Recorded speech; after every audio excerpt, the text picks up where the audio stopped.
दोस्तों सालों से दशकों से Indian sport was restricted to cricket, पर अब दुनिया, देश, ऑडियंस बदल चुकी है. The nation is emerging as a powerhouse across multiple disciplines, from badminton to chess to billiards and tennis. We have much more to achieve, but our progress, whether it's at the Asian Games or at the Olympics, proves that we are so hungry to excel in beyond one sport. Now, this transformation is built on the grit, on the vision and relentless pursuit of excellence of sporting legends. Trailblazers who dared to dream beyond convention and have managed to place India on the world stage. Today, ladies and gentlemen, we are indeed privileged to be in the company of 4 such titans. And I urge you to show your respect and appreciation with a thunderous applause as we invite them one by one onto the stage. It's brilliant that you're warmed up. Now keep that applause going as I invite Prakash Padukone, the first Indian to win the All England Open in 1980, an accomplishment that changed the course of Indian badminton forever. A very warm welcome, sir. Today, of course, India has multiple shuttlers in the top global rankings. His legacy continues. Very warm welcome, sir. I'd like to invite on stage Vishwanathan Anand, India's first ever Grandmaster in 1988 and a 5-time World Chess Champion whose dominance paved the way for a chess revolution in India. There are over 85 Grandmasters in India now. Warm welcome, sir. Put your hands together for Geet Sethi, a 9-time World Billiards and Snooker champion, proving that excellence isn't defined by mainstream popularity, but by sheer mastery of the craft. His efforts through Olympic Gold Quest are shaping India's future champions. And finally, ladies and gentlemen, let's hear it for Leander Pace, an Olympic medalist, Grand Slam champion and International Tennis Hall of Famer who played for India at 7 Olympic Games, a record for any Indian athlete. There is decades and decades of experience, hard work and excellence on that stage. We are truly privileged. Let's welcome on stage our moderators, Dr. Shashi Tharoor and Chetan Bhagat.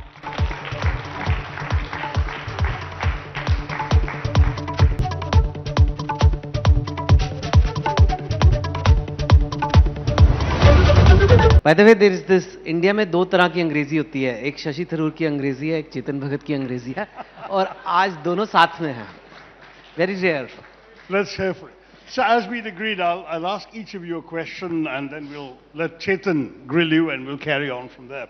But Prakash, I mean, I sort of first met you, I remember when I was on my way to graduate school in the States and we crossed at Rome Airport when you were on your way to go and win another world championship or something way back in 1975. And I have to say, it's been amazing, your journey. In those days, we weren't used to having world champions. And just having you out there was an extraordinary thrill for all of us. What sparked your interest? I mean, this wasn't your dad's profession or your mom's, right? I mean, there was no badminton in the family. How did you become a badminton player? And then a world champ? Yeah. Good evening, everybody. Great privilege and honor to be here. I think before I proceed, I think you need to know a little bit history about how popular the sport was when I took up way back in 1960s. So I started in 1962 when badminton was not very popular, especially in the southern part of India. It was played mainly in the north, east and west. Nobody knew what badminton was in the south. There was another sport called ball badminton, which was very popular in the south, played only in India. It's almost extinct now. So that was very popular in all the southern states. So in fact, if you went to any of the southern states, said, do you play badminton? It meant ball badminton. So if you had to specifically say that, do you play shuttle? So when we played, people were asking, do you play shuttle? So then it meant shuttle. And in those days, in the whole of Bangalore, there were only 5 badminton courts, 5. in the whole of Bangalore put together, and out of those 3 were wedding halls. So your practice went maybe in slightly higher than this. So 6 months in a year, it used to be booked for weddings. So if there were no weddings, then we could play badminton. But so that was how popular the sport was. And I took up the sport. My father was living in Bombay, he moved to Bangalore, and then he started the state association. So he was more of an administrator. So I used to go along with him.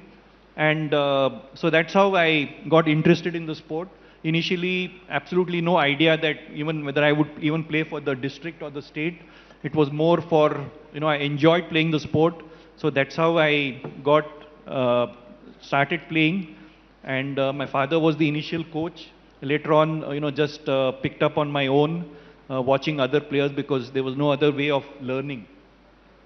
So it was only much later, when I started when I was 7.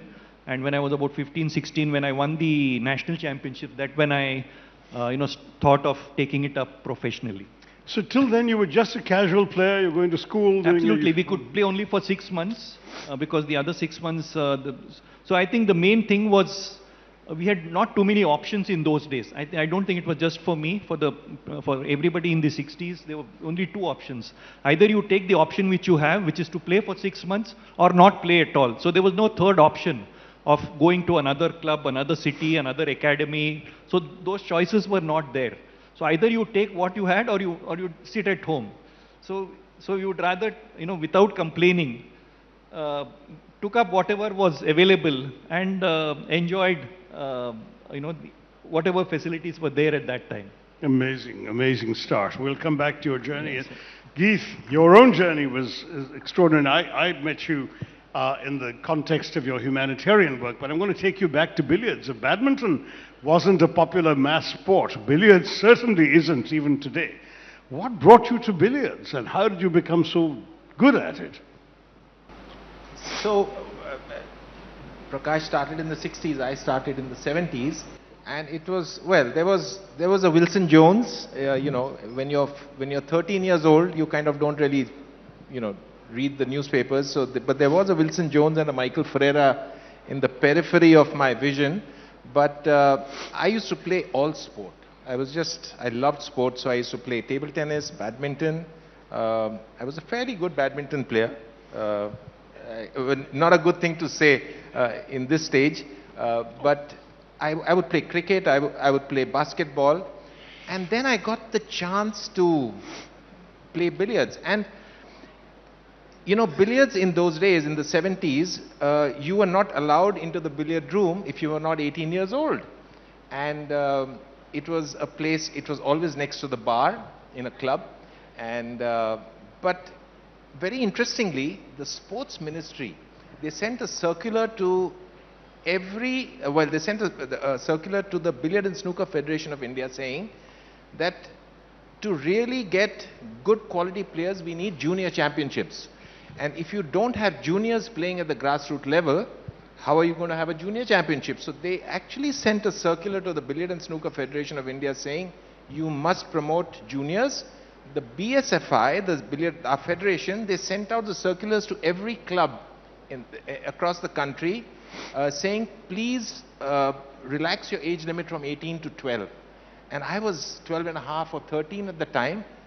And it's a beautiful, sight, a billiard room for a child. First of all, you are not allowed inside. And there was a small little 6x6 window. It's a dark place, but bright, bright lights, beautiful colored balls and this green baize. And I would always peek into it. And when I got the chance, when that circular was put on, I just went and I was tall enough and I started playing. And I just took to it like fish to water. And I used to actually swim as a junior. I was a state level swimmer. I represented Gujarat State in the junior swimming championships. But at the age of 13, within a year, I had stopped playing every other sport. And by the age of 15, because there was a junior national championship, the first time ever it was held in Jamshedpur in 1976. So as a 15-year-old, I went and I won the first ever junior national billiard championship that was held. And then things just, they just, you get some confidence, and you start taking the sport seriously. But my dad, he was an air traffic controller, and he got transferred to Ahmedabad, and he said, listen, buddy, and I started playing like 5-6 hours a day. He said, hello. By the time I was 15, 16, he said, you play as much as you want, but must get a first division. In those days, it used to be first division, 60% mark. He said, for your 10th and 12th, you have to get 60%. And I would put my cue aside for 2 months, just before the board exam, and I'd get 60.01, 60.02. And he'd say, no problem, continue to play. And I continued to play. I graduated with economic honors, and then I did my MBA as well. But it really became a profession when I was in my first year of my MBA. I got D's in about 6 subjects, but I was playing billiards at a very high level. I defeated Michael Ferreira, and that's when it really became a profession.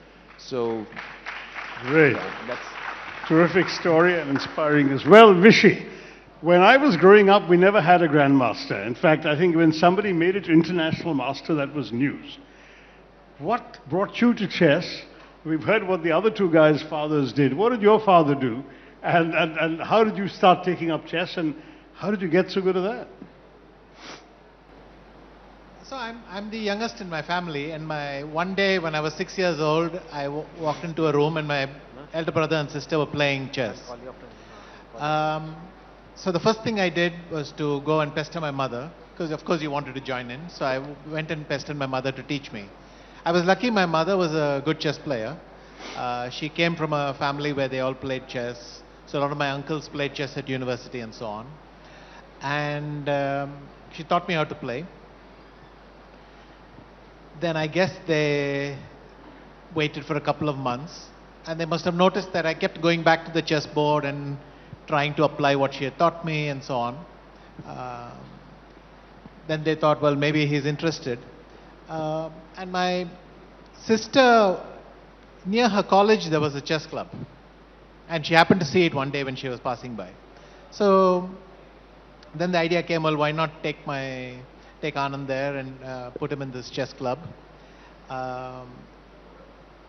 It turned out this was India's strongest chess club, the Tal Chess Club. It was in the Soviet Cultural Center in Chennai, and all India's international masters were regular visitors there. They'd come and go, and it was a small chess community, but a very passionate one. Many people who still are active in the world of chess and so on. You always need these people, this engine at the beginning to start. So I joined that chess club. So I would describe it as a set of lucky coincidences. Sometimes you need luck, even on the board, but I needed it off as well. So first thing is I had a family member who knew how to play chess. 30, 40 years ago, that was 90% of the requirement for you to become a chess player. Because you couldn't look it up. You couldn't just find a book somewhere. You would have to go to a specialized library and find a place where maybe they had it, and then you could look up the rules. Now, of course, it's so trivial, because within 5 seconds with your phone, you can have the rules of chess there, and an app maybe to even test yourself. But these were very crucial milestones. The second one is, of course, that my sister happened to stumble on the strongest chess club. Then my dad got an assignment in the Philippines, and so we moved there, and this was when I was 9 years old, and the Philippines was having a kind of chess boom then. So again, a lucky coincidence. My mother got me restarted in chess, and by the way, also tennis. So I used to play a little bit of tennis back home, and then kind of continued my weak attempt at tennis in Manila as well. And but the chess thing was harder to find. So my mother did one thing. She knew that Asia's first grandmaster was a man called Eugene Torre. She literally took out the phone book, went to Torre, and started calling each one.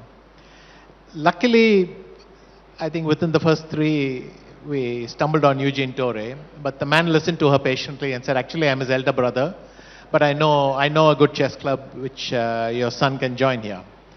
More important, the Philippines actually had a daily chess show on TV where they would show a game that had been played somewhere around the globe. So this was fantastic because you didn't have access to these games. But they would find a game played somewhere around the globe. They would show it to the audience with explanation. They would analyze it and then say, this is the reason this grandmaster did this and that, and so really high-level education. And at the end of the show, they would give a puzzle. You had to solve it and mail in your answer. At the end of the next show, they would put all the correct answers that they'd received into a box. In would go the hand, they'd pull one envelope out, and that person was called to the show after that. So we entered a couple of these shows. And by the way, I was at school, so the show was always between 2 and 3 in the afternoon. I was at school. My mother would watch the program. She would write down everything they said about that game. Then she would note down the puzzle. And when I came back after I finished my homework, she would show it to me. So both my parents were very supportive, but hard to emphasize just how much my mother, and accompanying me everywhere, taking me to all sorts of tournaments and so on. So, very crucial part. Eventually, we won a prize. Then we won it again, and I think after I won 5 or 6, and the prize was always a chess book, which was very, very valuable. So I think after I won several attempts, they invited me to the back of the studio where they had their library, and they said, help yourself to all the books you want, but please don't send any more answers. And when I got back from the Philippines, I went back to the same chess club and continued. I then remained a strong junior, one of the strong juniors in Tamil Nadu for a couple of years, with no real sign of breaking away. Then in 1983, I played, during the summer holidays, I played a tournament in the chess club. And then I went to the national team championship. Somebody, in fact, SP Balasubramaniam had sponsored a team of juniors to go and play in the team championship. An exception was made for us. And I started winning everything, and I still don't know why exactly. Suddenly my level jumped. So I won this tournament. I won the top board prize in Bombay. And then I got a chance to go for the national level. I qualified. So within the space of 3 months, I went from becoming a decent junior to being able to represent India everywhere in the sub-junior, junior, and men's events. A magical, really magical period where doors opened and suddenly I got to play at a very high level. 2 quick things to wrap up. A similar thing happened in 87 where I finished my school exams. So just like Geet, I had to stop chess for 3 months to catch up. I wrote my exams and then I started to play chess again. A few months later, I won the World Junior Championship, the first Asian to do that in Baguio. I know that Geet won a World Billiards Championship just around the same time, so that was a nice coincidence. And then the end of that year, I became a Grandmaster. So in chess terms, that was another big breakthrough year for me. And the question of when I decided to become a chess player, I think I probably decided to become a chess player at the age of 6, and I was dreading the moment when I would find a good reason that I should not continue, but it never came. I think that's Sounds maybe great. the better way to put it. Leander Pace, now we've heard about how much the nation owes to Vishwanathan Anand's mother, but we all knew about your father. I mean, he was an Olympic hero and a sporting champion. How come you didn't take up his sport, and how did you get into tennis? I was a bit concerned about what not just my dad was doing at the Olympics in 72, but what my mom was doing. Because in 1972, both were at the Olympics. I was born to a Bengali mother who was 5 foot nothing in height, and she captained the Indian basketball team. Mother, like most Indian women, have great intuition, great leaders of the pack. My mom knew every single teammate's children's birthdays, and she just kept the team together. My dad, on the other hand, was Portuguese Goan descent, 6'3", center half of the Indian 1972 Munich Olympics team. But what concerned me most was not just the genetics that they passed on, but at the Munich Olympics, for a few of you who remember, Palestinian terrorists took Israeli athletes hostage. The games were shut down for 4 days. 10,000 athletes in the Olympic Village are housed along one street in alphabetical order by country. So India was bang opposite Israel. So the German army was in, Sashi. They had boarded down the Indian windows, boarded down the doors, removed the televisions, removed the newspapers. No athletes were allowed outside the village, and no civilians were allowed in. I guess they had nothing else better to do because I was conceived in those 4 days.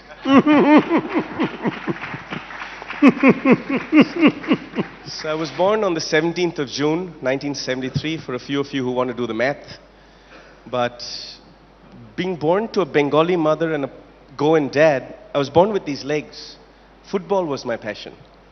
And in class, I would always get punished because I had a football at the end of my feet, and I would be donutting all my class teachers, my classmates, and this football was always around me, you know, everywhere I went. And when I was 11 years old, New York brought a football team called New York Cosmos.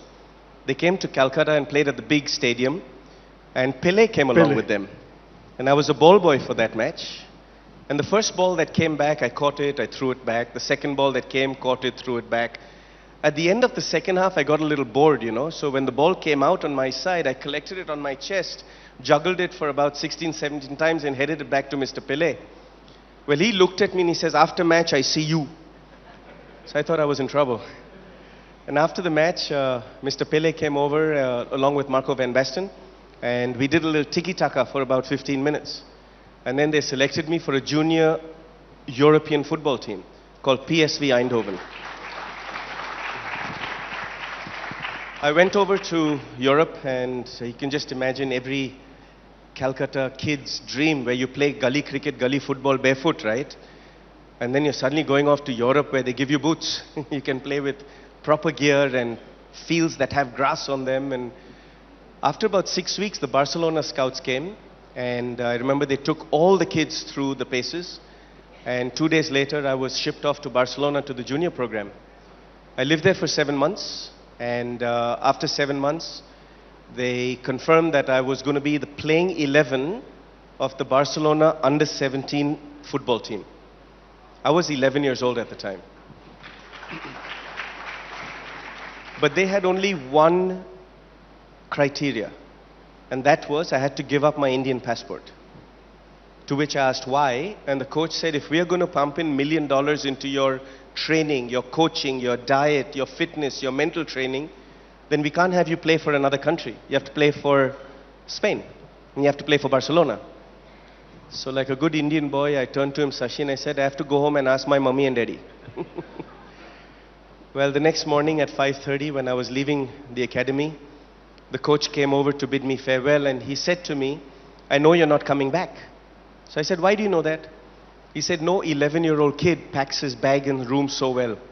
You've not even left one toothbrush. You've not even left one shirt, nothing. I know you're not coming back. And if you leave Barcelona today, give up football. Because we are the #1 football academy in the world. So I came back to Calcutta, and I remember sitting in my parents' dining table. I always sat on my dad's left, because mom sat on dad's right. And my father was ridiculing me a bit. He was like, you've given up your dream, and you're so talented at football, and what are you going to do now, you know? And I looked over beyond my dad's right shoulder, and in the living room was my Uncle Basil's picture. And he was wearing a Fred Perry sweater with 3 tennis rackets in his hand. So like a chirpy little kid, I said, tennis, I'll play tennis. And my dad laughed at me for about 6 minutes. You know when you're 11 years old and if your father laughs at you for 6 minutes, it hurts. So I said to him, find me the best tennis academy, give me 52 weeks, and I will let you know if I can do this. So then, on the 12th of May 1986, I was shipped off to Madras, and lived in Madras with the Britannia Amritraj Tennis Academy. There were 8 other kids there who were all the best in Asia. They were all tennis players for like 8 years, 9 years, 10 years. And I felt so out of place the first year because those kids wore collared shirts. My football shirts had a V-neck. They wore short sleeve, I had no sleeves. They wore long shorts, I had short shorts. And they wore short tennis socks, I was wearing long football stockings. So I was a complete outcast. And every day they would beat me 6-love in practice. And on the 12th of May 1986, actually, when my dad dropped me to Madras, he gave me a 100-page letter. And he was writing that letter for 6 weeks before I went there. And the first paragraph and the last paragraph of that letter read the same, but the rest of the 99 pages was about how my mother and my father were separating and going their own ways. I didn't know how to make myself a sandwich at the age of 11. But every morning we'd wake up at 4:30 in the morning, practice would start at 5 o'clock, go till 8 o'clock. From 8 to 9 in the morning we had an hour for breakfast and a shower. 9 to 3:30 we studied at the Madras Christian College. 4 o'clock back on the court again till 7:30. And then we'd come back an hour for dinner. And then between 9:30 and 10:30 the famous Indian thing, homework. And then at 10:30 when the boys would go to sleep, I would put candles in front of a full-length mirror that I requested for. I'd lock my door of my bedroom and I'd do 10,000 skips every night. I'd do 300 push-ups every night. I do 3,500 sit-ups every night. And that took 1 hour. And the second hour, I shadow practiced my forehand down the line, backhand cross court, topspin forehand, slice backhand, quick volleys, low volleys, and then smashes. And then after I'd finished that, after 2 hours, I'd sit up and read my parents' letter. And I would not sleep much that first year. I cried myself to bed for 365 days. Until I realized that tennis was the only vehicle I had to become a man. And that's what that first paragraph and the last paragraph said. My dad said, tennis is your vehicle to become a man. I blamed myself as a young boy for my parents' separation. I held myself very responsible for the hardships that my 2 sisters were going through and my parents were going through. So those years, 1986, 1987, 1988, were really tough. But after 5 years of this hard work, I won Wimbledon for you for the first time.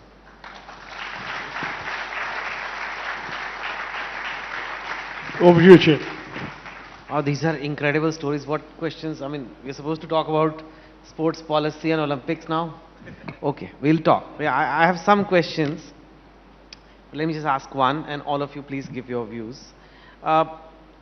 Firstly, how do you feel overall India's Olympic performances?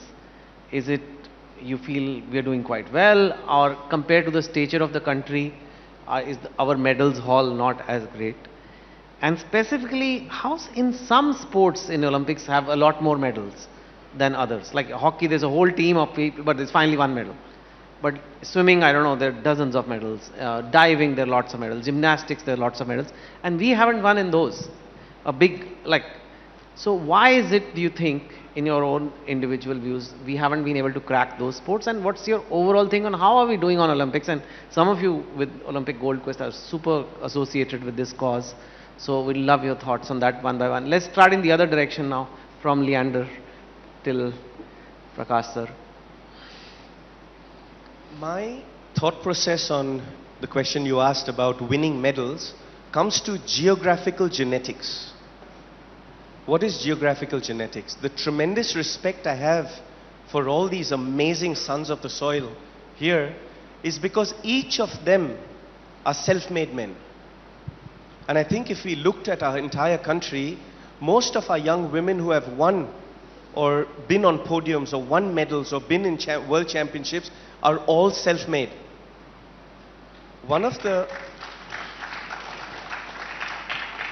I believe India has tremendous potential in sport. And I believe that India can be a powerhouse as a nation by using sport to empower the youth, using sport to empower a quality of life. The session before us was about quality of life, and I was sitting there and seeing how relevant these champions on the dais are. If we learned the lessons of how they mastered their craft, but more importantly, how they mastered mental health, emotional health, physical fitness, I feel by imparting that knowledge to the youth and scouting talent at a young age, I believe in India we start very late with our talent. We're waiting until we're 8 years old, 10 years old, 12 years old, 15 years old. I mean, I would have loved to have played Wimbledon with Vishy Anand if he had taken to tennis, right? Can you imagine that partnership? His brains and my brawn would have been pretty good. But if we can, as a nation, look at sports science about testing DNA, genome testing, and looking at a child's potential height, potential bone density, potential muscle density, and by the age of 8 or 9, putting them into disciplines that fit their geographical genetics. I think that's how champions can be made in our country. And obviously it's a much longer answer, but that's the start. Sir, Rishi sir. So, I think in all countries you'll find examples of sports people who just follow their passion and do what it takes. But something like this has to be part of a bigger movement. So now there are two ways to look at this. One is a highly specialized model where there exist institutions that first identify talent and then funnel them in the proper direction and so on. But actually I believe a more natural model is a country where people passionately and enthusiastically engage in sport. 99% of them are not trying to win medals. It's just playing sport and enjoying sport is seen as a healthy part of growing up. And if you work backwards, then that also means that such a country will have some sporting facilities at every village and so on. And you can, the affection for the sport, the passion for the sport will be passed down generations. It will pass down culturally. And that's enough. This eventually, if you think of a pyramid model, then at the top you will get some fantastic excellence. Now, in India it's a complicated story because frankly, a country with lots and lots of needs. The area I'm working on or being part of with, let's say, Olympic Gold Quest is at the top where we try to identify talent and then see how do we support them to do the best they can and get to how the aim is to take a small group of very talented athletes and ensure that they have the best resources, that they're not handicapped in any way in terms of what's available to them, and get them all the resources they need and help them compete. But I think even this should fit into the longer goal, which is if we then win medals, you inspire more people to take part, you inspire the sport to become a part of society. Because ultimately, when I want someone to play chess, I want them to enjoy chess, I want them to gain the mental habits that you will get from chess. The sporting success is only accidental. And as a country, when sports become something that, a mass movement and so on, that's when it will happen. But with my experience on the board of OGQ, when I started my own academy, the Westbridge Anand Academy, I followed a similar model. I tried to identify the most promising juniors and give them the support I thought I needed. I tried to imagine myself at their age and what it is I would want to tell them then, and that's the kind of thing. And one final point. that even though we're not getting as many medals as I think is our due for a country of our size, it's clear to me that now we are competitive in many, many more sports. We are missing narrowly, and people are not satisfied in missing narrowly. And that is the most important spirit or attitude you have to build. The rest, I think, will follow.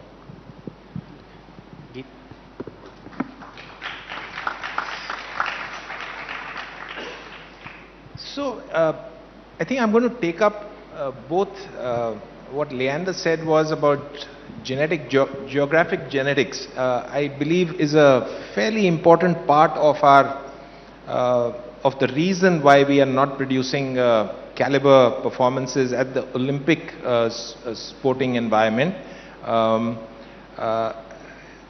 I do believe that there is at the end of the day, there is a very strong relationship between, a correlationship between money, that means how rich a country is, and their sporting performance. Now if you analyze that, so yes, the genetic comes in, but finally there's just no money. There's no money to the resources for an athlete. Even if there's a good athlete who's very talented, there's no resources for that talent to be nurtured. Everything 100%, to give 100% to that talent is just not there. Let's say that talent needs, for the sake of argument, 50 crores. It's just 10 crores that's being put into it.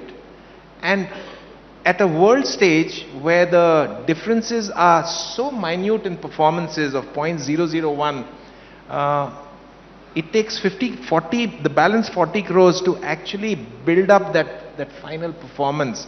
So socio-economics, genetics, and I have this concept called subconscious self-belief.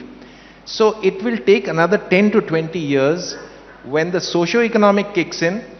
Genetics we can't do anything about, but the socio-economics will, the India is progressing, the GDP is going up, we will have money, we will have, OGQs, and we will have lots of other foundations pumping in the money, government will pump in the infrastructure, and we will slowly start getting performances, as we have started in the last 5 or 10 years, the last 2 or 3 Olympics.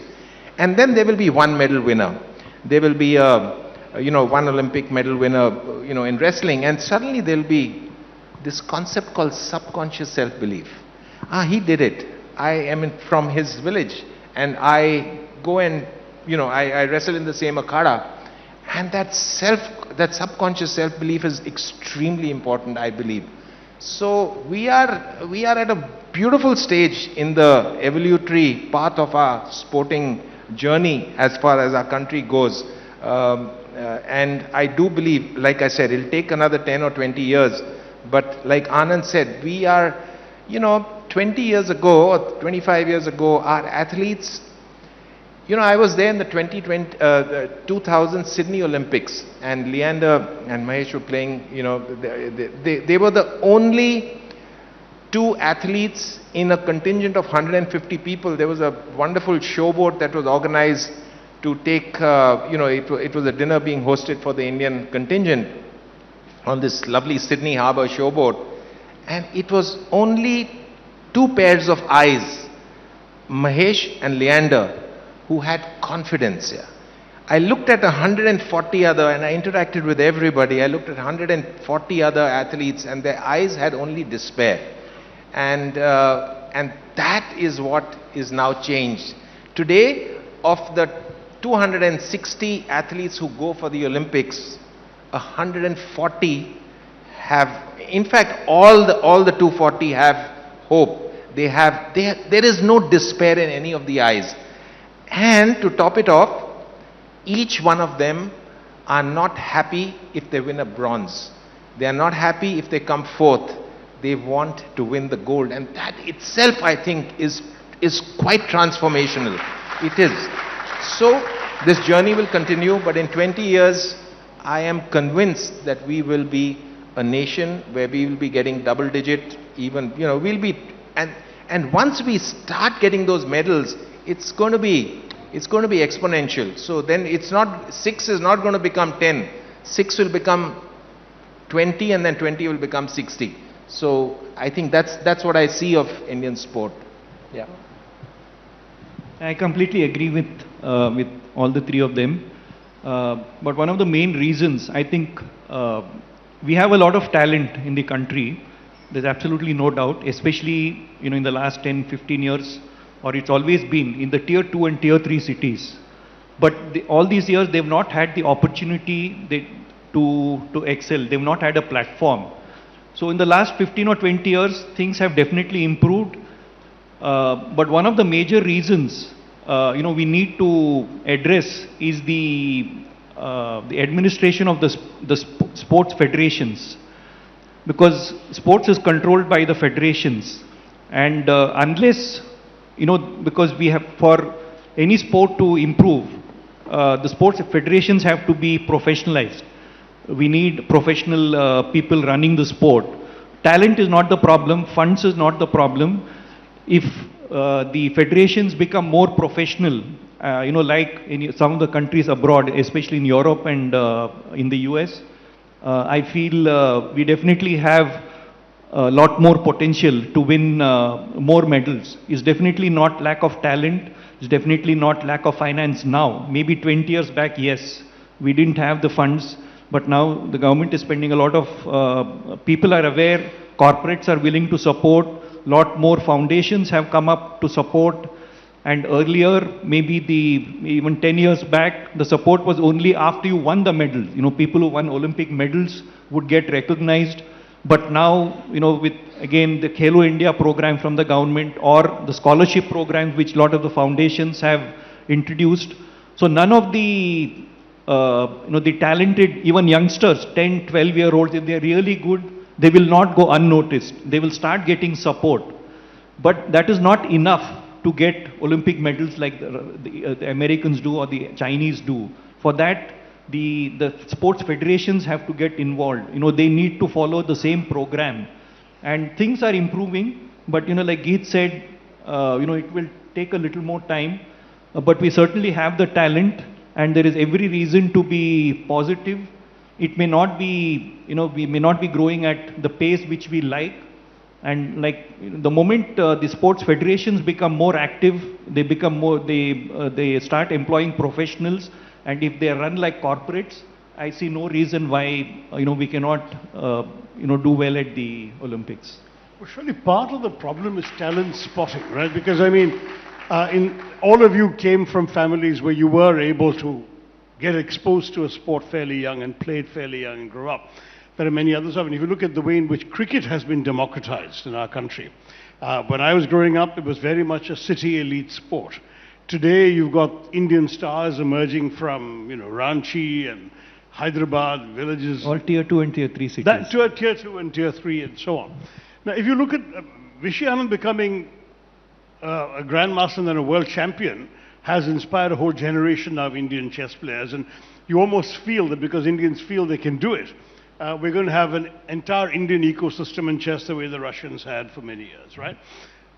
I'm not sure that's been true of the three of you yet. Badminton, to some degree, yes, we have a few, but they're not as numerous as perhaps we need to be world players. Billiards, I'm afraid, you're it. You're the last big name in billiards. And Leander, you won a singles bronze, but we haven't had a singles player in tennis in the entire 30 years since you won that medal, or 29 years. And the worry that I have for me is, where are we? Maybe we're not looking in the right places. I mean, you talked about this business of testing people for genetics and so on. Who's going to do it? Prakash talked about the federations. Does the Tennis Federation in India have a capacity to do that kind of thing? I'm really curious about this because we've got a real challenge. The Chinese showed an amazing, but they were only admitted to the Olympics in '98.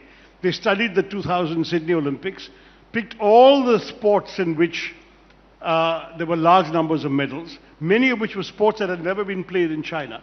And they basically hired the best coaches in the world, coaches and trainers in the world in those sports, dragooned a whole bunch of kids whose talents their system allowed them to identify early, and they were starting raking in the medals from the next Olympics onwards. So we can't do that. It's not, it's not our system. How do we get them? And this is I really would like you guys, each of you, from the vantage point of your sports, but I mean, Geeta's done Olympic gold quest, you've got other ideas beyond your own sport. How do we identify, tap, and develop talent? And, you know, let's make it a free-for-all. Any of you who has a thought can just chip in. Prakash. Well, I still feel that, you know, for that to happen, the number one responsibility lies with the sports federations. That is why they are formed. Sports federations are there to look after, to develop, to nurture, to encourage, to promote sports. And, you know, unlike some of the other, you know, let's say the bodies, you know, like the CII or the, you know, FICCI or the sports federations control the sports. So in any private individual or any private, let's say a corporate wants to invest something, you cannot do anything without the help or without the approval of the sports federations. So I think the primary, you know, whatever you say, you know, like if China has done it, it's with the help of the national federations, they are accountable, and with the help of the Indian or the Chinese Olympic Association. So the primary responsibility, I think, would still lie with the federations. We can only, everybody else can only help.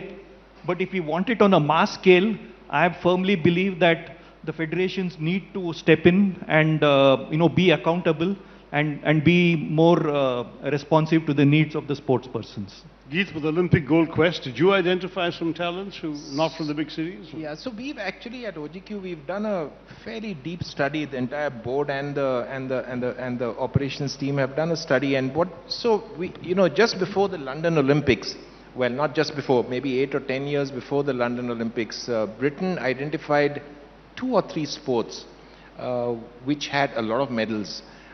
Which were they? The Kayaking. Cycling. Cycling. Britain. Yeah. I think cycling, swimming, cycling. So they have a lot of medals. They focused all their energies, you know, government funding, university funding, and private funding. They focused on these 3 sports, which had 60 or 70 medals between the 3 sports. And they came up, you know, they were not a very, in sporting success, Olympic success-wise, they were not very good.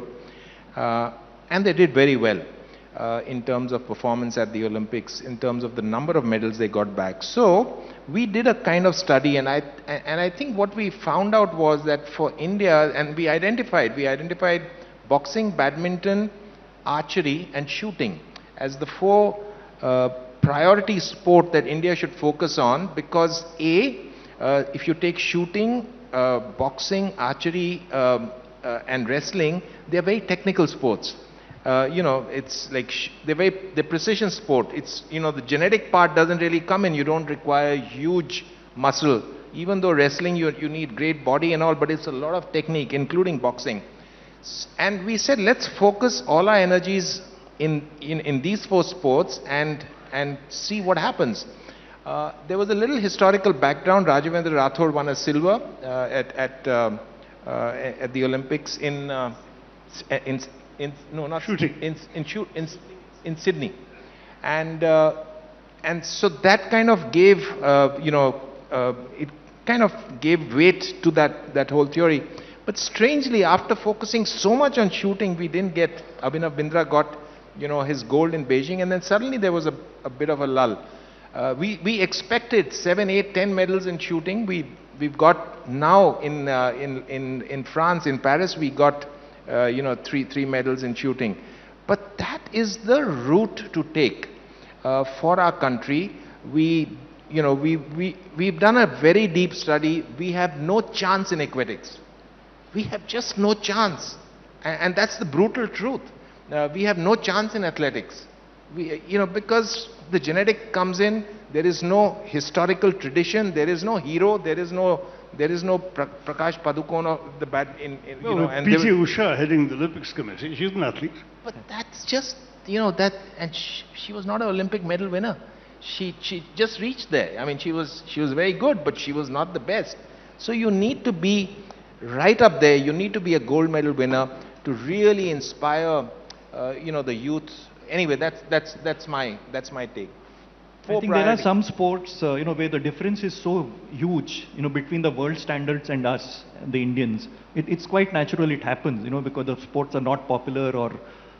So it's better not to, for the sports to identify sports where we have a chance of a medal. And that's what the government is also doing. So they are called the priority sports. So it's not that, the other sports are not being encouraged. Javelin wasn't in that list of 4 sports, and look, we won the gold medal in the Olympics. Yeah, so athletics is there, but moment you find somebody like that, but for a long time, it's very likely that, that could be only one medal in the, in athletics.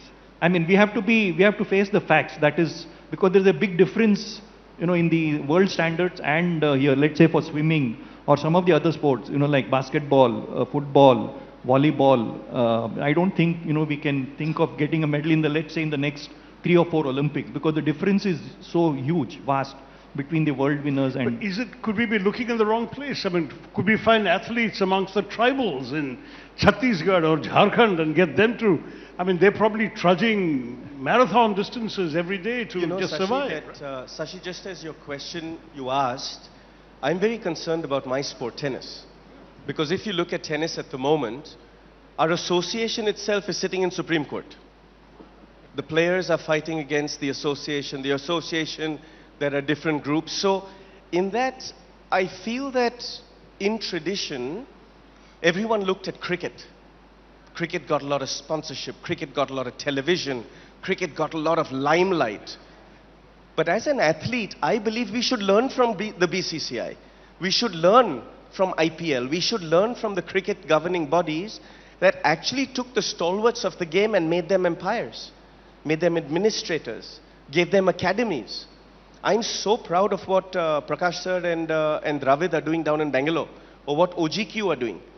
In that, I feel like you must compliment Khelo India, because in the last budget that has passed, approximately 1,500 crores have been budgeted just for Khelo India. That's not the sports budget, that's the Khelo India budget. And I believe that before we start dreaming about winning medals, we got to create a system. And one of the things I'm concerned about is that if you look at tennis, in India, we've won 52 Grand Slam titles. We've played 7 Olympics. We've got the world record in Davis Cup. In India today, we sit with the Hall of Fame in India as the first Asian male. But there is no system in tennis.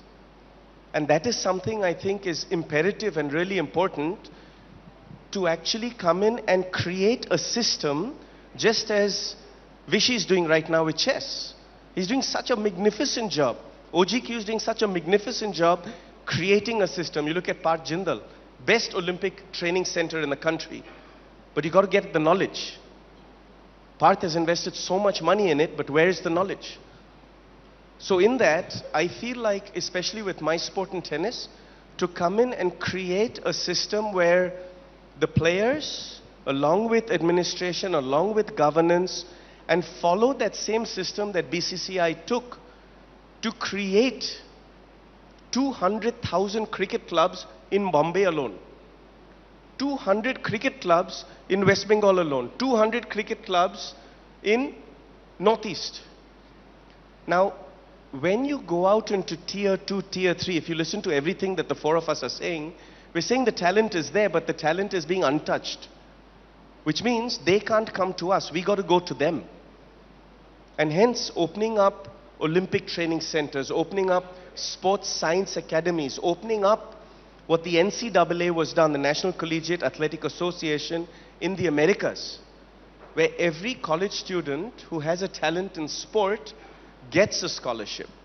And I think that that is when India can dream about great sporting systems to move the GDP of the nation based on the academic scholarship, based on sporting talent. That is, in my humble view, what's going to make India potentially one of the greatest countries in the world, by using sport as a vehicle to empower the youngest youth population on the planet. Vishy, you'll So, one of the obvious comparisons is China, because similar population, you can ask the same questions. But I believe the cultural factors are much more important. I mean, I'm no expert, but from the outside, I feel that Indians are much more individualistic than Chinese people. So if you see, even as a country, they have a track record of central